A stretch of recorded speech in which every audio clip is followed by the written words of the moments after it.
Hi, let me introduce you to Scatter. This is a plugin that generates all kinds of shards that displays your video or show displaced video inside them. It's a bit of a heavy plugin for me. Most of my plugins are better optimized than this, but it's as optimized as it's gonna get. So keep that in mind. So let's have a look at the plugin itself.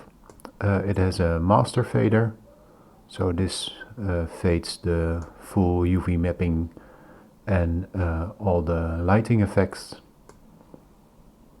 So you can create a very nice bump if you want, or animation.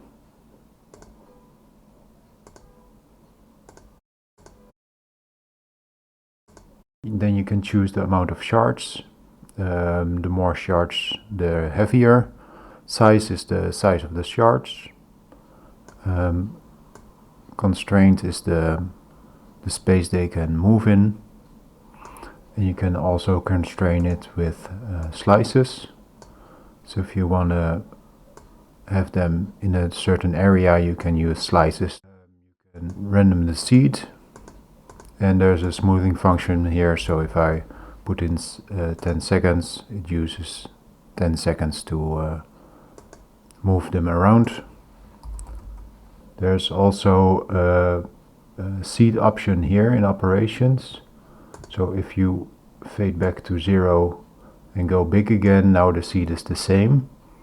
But seed at 0, when you move to 0 and go back again, there's a different seed. And the same goes for size. So if you go to 0 and go back again, you have the same shards, and when it's at 0 you have different shards.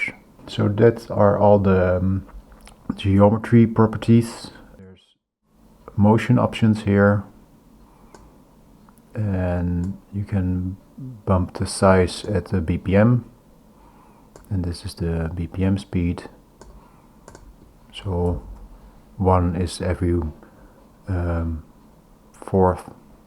every 1 beat, and you can divide that or go faster. Then there is a rift, so you can create a horizontal or vertical rift inside the shards. And there's the size of the rift with the width, and the angle rotates the rift inside them. Let me use a bigger scale, then you can see how nice this can be.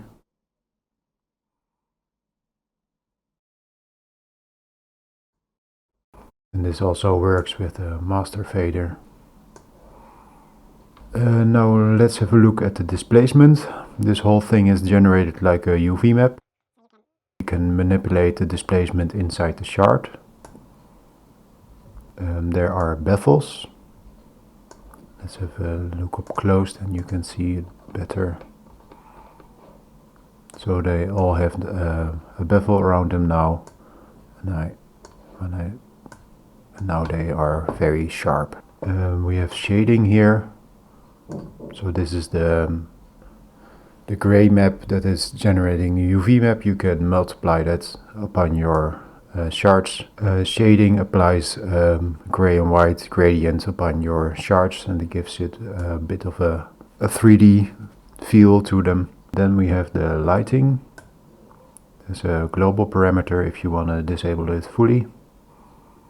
And there's 2 lights with 2 color options, and both have the same positional parameters, so you can rotate them around your scene, change their size and their position. So 0 is center and 1 is far away to the side, and then the angle determines which side it is.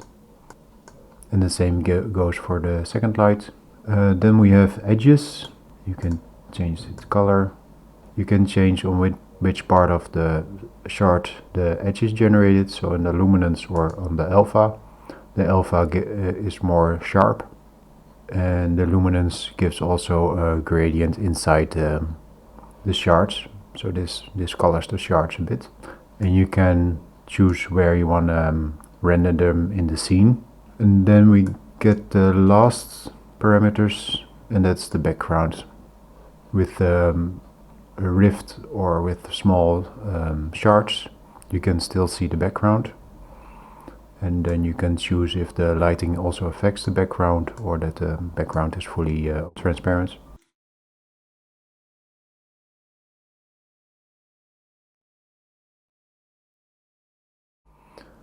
So you see the power of this effect.